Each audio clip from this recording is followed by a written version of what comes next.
வணக்க மக்களே, நாம இந்த ஆரோக்கியமான பதிவில் பச்சை பட்டாணியில் நிறைந்திருக்கக்கூடிய மருத்துவமைகளை பற்றி நம்ம விளக்கமாக பார்க்க போகிறோம். பச்சை பட்டாணியில் vitamin A, vitamin B, vitamin C என்று சொல்லக்கூடிய உயிர் சத்து, விட்டமின் இ மற்றும் விட்டமின் கே போன்ற சத்துக்கள் இருக்குது. அது மட்டும் இல்லாமல் பொட்டாசியம், நார் சத்து, ஜிங்கு போன்றவையுமே நமக்கு பச்சை பட்டாணியில் இருக்குது. இப்போ ஊட்டச்சத்து மிகுந்த பச்சை பட்டாணியை குளிர்காலத்தில் நம்ம சாப்பிடுவதன் மூலமாக இன்னும் சிறந்த பலன்கள் நம்மளால் பெற முடியும். ஏன் அப்படின்னா இப்போ நமக்கு பார்த்தோம்னா இப்போ வெயில் காலம் குறைந்து குளிர்காலம் ஸ்டார்ட் ஆக ஆரம்பிச்சிச்சு, மழை காலமும் வந்துருச்சு. ஸோ இந்த மாதிரி டைமில் நம்ம பச்சை பட்டாணி எடுத்துக்கொள்ளும் போது இதன் மூலமாக நமக்கு கிடைக்கக்கூடிய மருத்துவமைகள்லாம் என்னென்ன அப்படின்றத பற்றி விளக்கமாக பார்க்கலாம். அதை பற்றி பார்க்குறதுக்கு முன்னாடி இந்த வீடியோவுக்கு மட்டும் ஒரு லைக் கொடுத்துட்டு இந்த தகவலை உங்களுக்கு தெரிஞ்சவங்களுக்கும் ஷேர் பண்ணிவிடுங்க. ஏன்னா இது அவங்களுக்கும் பயனுள்ளதாக இருக்கக்கூடிய ஒரு ஆரோக்கியமான பதிவு தான். இது போன்ற அப்டேட்ஸ்க்கு நீங்கள் தொடர்ந்து பார்க்குறதுக்கு நம்மளுடைய ஹெல்த் நியூஸ் தமிழ் சேனலை மறக்காமல் சப்ஸ்கிரைப் பண்ணி வச்சுக்கோங்க. பக்கத்தில் இருக்கக்கூடிய பெல் பட்டனையும் கிளிக் பண்ணி ஆல் அப்படின்ற ஆப்ஷனையும் செட் பண்ணி வச்சுக்கிட்டீங்க அப்படின்னா நான் போடக்கூடிய எல்லா அப்டேட்ஸும் உங்களுக்கு நோட்டிஃபிகேஷன் அடிக்கடி சேரும். சரி வாங்க மக்களே, இப்போ வீடியோக்குள்ளே போயிடலாம். ரத்தத்தில் இருக்கக்கூடிய சர்க்கரையினுடைய அளவு கண்ட்ரோலாக இருக்கிறதுக்கு, அதாவது பிளட்ல சுகரோட அளவு நம்ம கண்ட்ரோல் பண்ணிக்கிறதுக்கு, சுகர் ப்ராப்ளம் இருக்கிறவங்கலாம், சுகர் ப்ராப்ளம் வரக்கூடாதுன்னு நினைக்கிறவங்களாம் கூட பச்சை பட்டாணி எடுத்துக்கலாம். காரணம் என்ன அப்படின்னா பச்சை பட்டாணியில் கிளைசமிக் இண்டெக்ஸ் அளவு மிக மிக குறைவு அப்படின்றது அர்த்தம். ஸோ கிளைசமிக் இண்டெக்ஸ் அப்படின்னா இப்போ கிளைசமிக் இண்டெக்ஸ் எப்படி கணக்கு பண்ணுவாங்கன்னா, நம்ம சாப்பிட்டவுடன் ரத்தத்தில் சர்க்கரை எந்த அளவுக்கு வேகமாக சேருது அப்படின்னா அந்த உணவுகளில் எந்த அளவுக்கு கார்போஹைட்ரேட் மற்ற ஊட்டச்சத்துக்கள்லாம் இருக்குது அப்படின்றத பொறுத்து தான் கிளைசமிக் இண்டெக்ஸை கணக்கு பண்ணுவாங்க. அந்த வகையில் சுகர் ப்ராப்ளம் இருக்கிறவங்க கிளைசமிக் இண்டெக்ஸ் குறைவாக இருக்கக்கூடிய உணவுகளை தான் எடுத்துக்கணும். 54 அதற்கும் குறைவாக இருக்கக்கூடிய உணவுகள் எடுத்துக்கணும். ஸோ அப்போ நம்ம பச்சை பட்டாணியை அந்த லிஸ்ட்டில் தான் வச்சிருக்கோம். அதனால் இதை நீங்கள் எடுத்துக்கிட்டிங்கன்னா இதில் புரோட்டீன் என்று சொல்லக்கூடிய புரதம், ஃபைபர் என்று சொல்லக்கூடிய நார் சத்து போன்ற மிகுதியான ஊட்டச்சத்துக்களாக இருக்கிறதால இது இரண்டு சத்துக்களுமே ரத்த சர்க்கரையினுடைய அளவுகளை கட்டுப்படுத்தும்.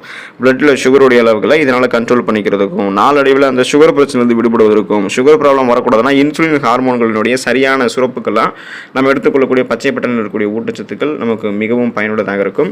சருமம் ஆரோக்கியமாக இருக்கிறதுக்கு பச்சை பட்டாணி எடுத்துக்கலாம். சரும ஆரோக்கியத்தை மேம்படுத்த உதவக்கூடிய விட்டமின் B6, விட்டமின் சி என்று சொல்லக்கூடிய உயிர் சத்து மற்றும் ஃபோலியேட் ஆகிய சத்துக்கள் எல்லாமே பச்சை பட்டாணியில் இருக்கு. இது சருமத்தில் வரக்கூடிய அலர்ச்சியை நமக்கு கட்டுப்படுத்தும். சருமத்தில் இயல்பாக இருக்க வேண்டிய கோலோஜன் மற்றும் எலாஸ்டின் புரதம் போன்றவற்றை பச்சை பட்டாணி கொண்டிருக்கு. இப்போ குறிப்பாக பார்த்தோம்னா விட்டமின் சி என்று சொல்லக்கூடிய உயிர் சத்து நமக்கு ஆன்டி ஆக்சிடென்ட்களோட கிடைக்கும் பொழுது அந்த ஊட்டச்சத்துக்களுமே பச்சை பட்டாணியில் இருக்கு. ஸோ நம்ம எடுத்துக்கிட்டோம் அப்படின்னா நம்மளுடைய சருமத்தில் கோலோஜன் உற்பத்தியை நம்ம மேம்படுத்திக்கலாம். கோலோஜன் உற்பத்தி மேம்படுத்தப்படும் போது ஒரு புரத சத்து நமக்கு சருமத்தில் மேம்படுத்தப்படும். அதனால ரத்த ஓட்டம் சிறப்பான அளவில் பாய்ஞ்சிச்சு அப்படின்னா நமக்கு முகப்பொருட்களோ, கண் கருவலியங்களோ, கரும்புள்ளிகளோ என எந்த விதமான சருமம் சார்ந்த பிரச்சனையும் இருக்காது. சருமம் நமக்கு ரத்த ஓட்டத்தோட அதே போல நீரேற்றத்தோட பளபளப்பான உறுதியான ஒரு சருமத்தை நம்மளால பெற முடியும். சாஃப்ட் அண்ட் ஷைனிங் ஃபேஸ் நமக்கு கிடைக்கும். எலாஸ்டின் புரதம் தான் அதுக்கு காரணமாக இருக்கு. அதே போல அந்த நமக்கு டெட் செல்ஸ் எல்லாமே இன்னைக்கு அகற்றப்படும் போது பளபளப்பான ஒரு தோற்றமும் நம்மளுடைய முகத்துக்கு தெரியும். இதெல்லாமே பச்சை பட்டாணி நம்ம எடுத்துக்கொள்ளும் போது தான் நமக்கு சாத்தியமாக இருக்கும்.